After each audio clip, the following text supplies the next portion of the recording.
I'm here at the storage room, and we set off the alarm.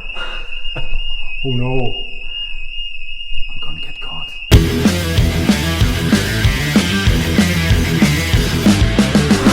Raceman Rob.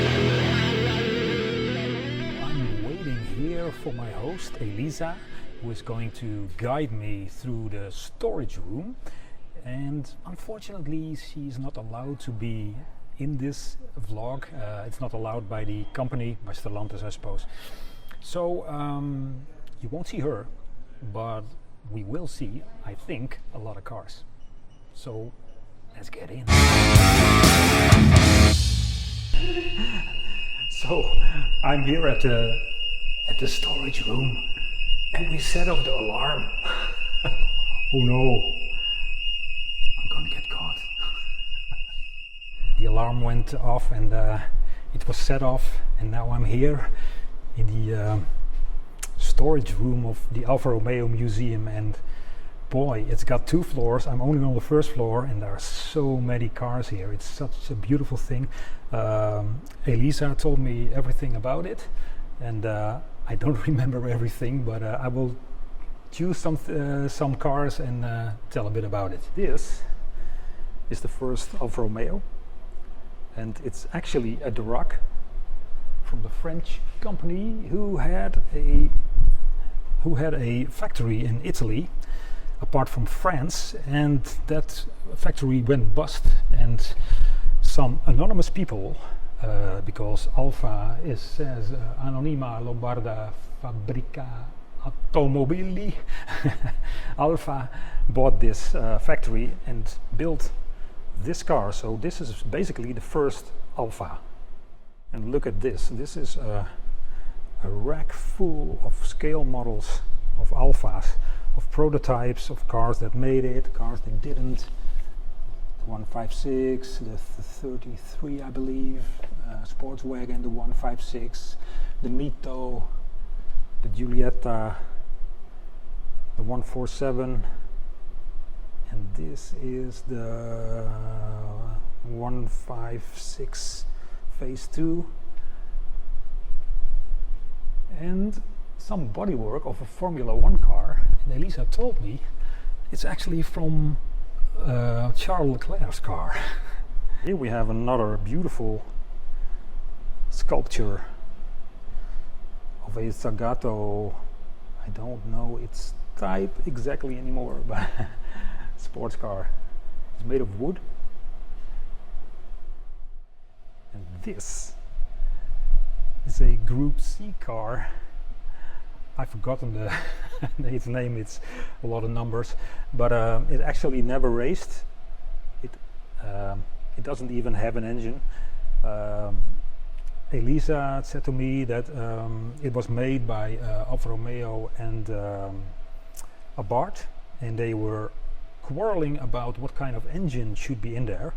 They were quarreling so much that this car never raced, and there is no engine at the back. This car is a bit special because, and a bit awkward maybe, because it drove the Mille Miglia, but not in Italy, but in Africa. And it was used as a propaganda car by Mussolini, and the driver had to drive around in Africa just to show how great Italy was at that time.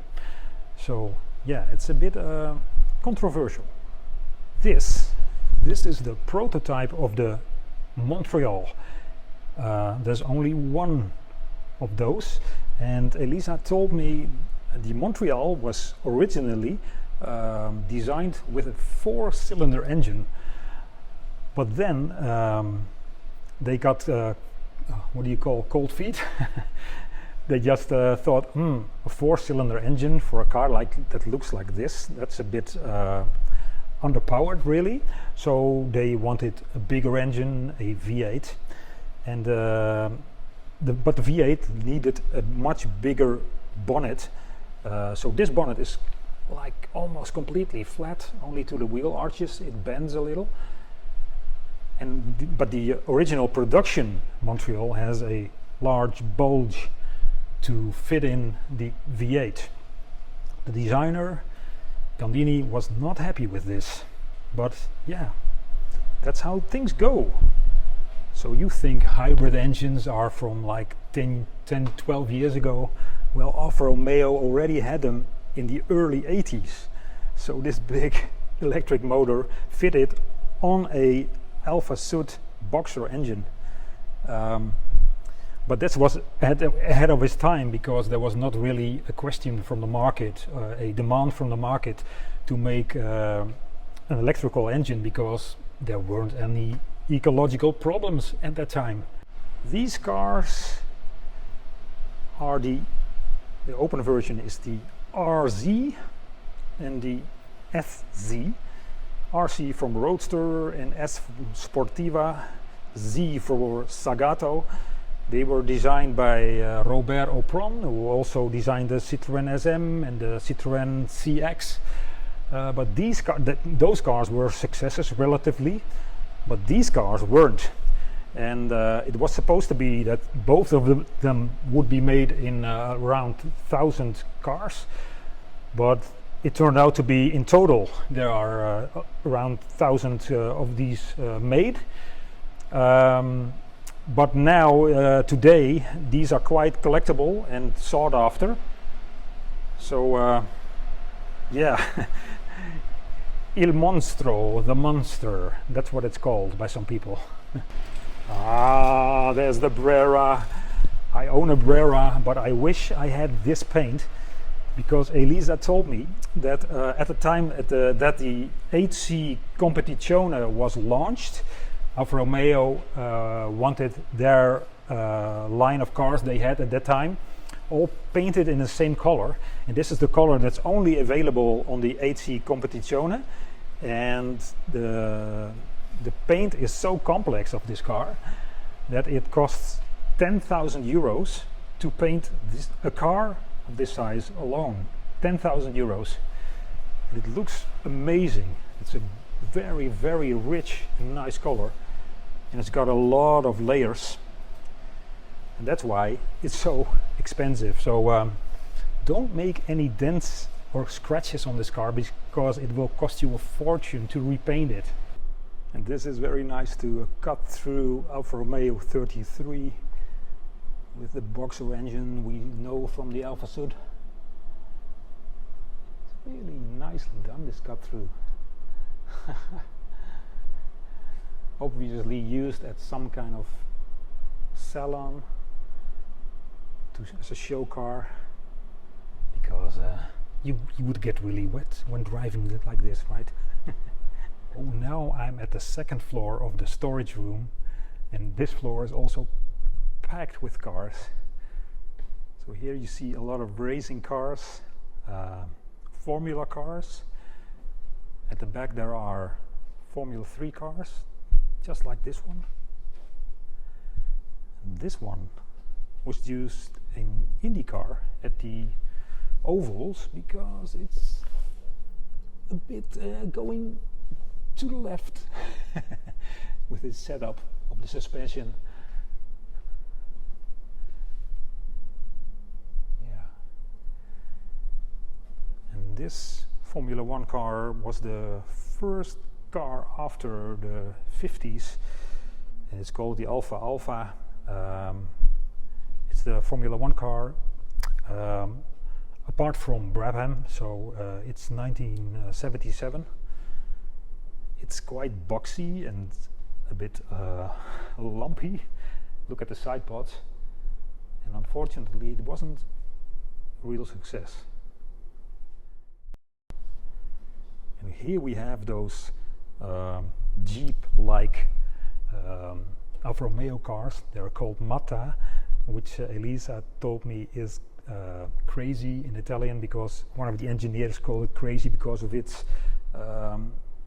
capabilities. This car was part of a project, or a prize project between Fiat and Alfa Romeo, and the Italian government wanted to make a choice, and they said drive the Mille Miglia, and the one who wins it gets the job of making 2,000 of these cars. Alfa Romeo won, but they didn't get a job because they were too expensive. That's sad, isn't it? And look at the Scudetto. This is special too, because as you can see by the shape of the cars, these are SUVs, and we are talking the end of the 90s here. And Alfa Romeo was already studying SUVs. For some reason, they didn't put it into production because they look really cool. They still do, but they didn't do it. Few years later, BMW and Porsche had hits with their X5s and Cayennes, and Alfa Romeo only to wait for years to make the Stelvio. So 2 prototypes here of these cars. And this beautiful sculpted prototype car is a it won't move. It's just a maquette, a dummy car with a real engine in it, but it doesn't do anything.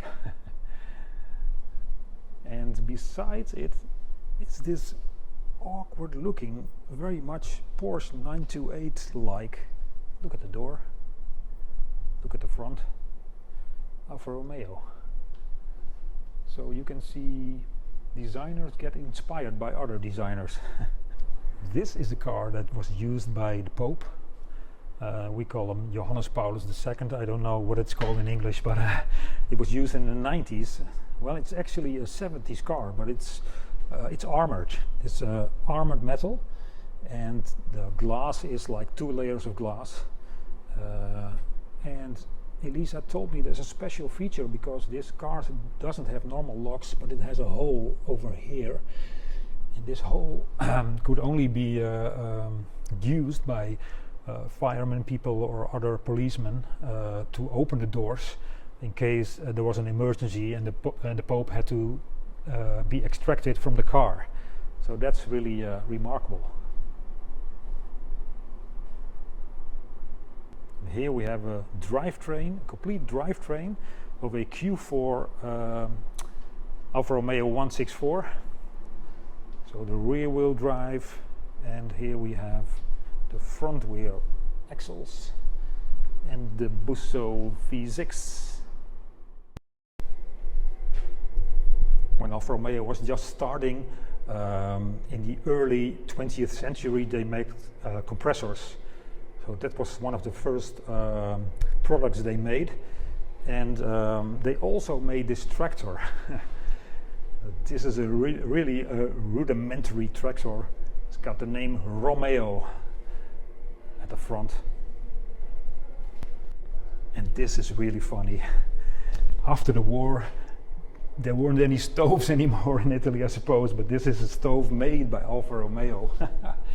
It's part gas and part electrical, and according to Elisa, there are only 50 left in the whole world, and this is pristine looking. A stove from Alfa Romeo. Look at these monsters. This 75. Wow. This one won at in the IMSA races. I don't know which one is driven by Larini and Biasion. And this is a really famous one. This is the car of Nannini, the Martini 155 DTM. Oh, such a cool thing. Just parked here, so close to each other. Here. Alessandro Nannini. And all his wins there in science. 7 wins. I wanted to point out just the last few things in the storage room. One is the prototype of the Tonale, which I think is better looking. And this is the sculpture of the 8C Competizione. How cool is it? And I love this one. I mean, the color is much better in real life than I can show you here on my film, but it's a dark, deep red color. It doesn't have a name according to Elisa, but they call it red wine. It's a special 4C made for the 150th anniversary of the Union of Italy, and there's only one made of this. So I said, I want to buy it, but he doesn't want to sell it to me. So this is the storage room. If you are in the neighborhood of this museum, book this extra tour and you can get to see all these special cars, 2 floors with a lot of extra Alfa Romeos, which the lover of Alfa Romeo will sure want to see.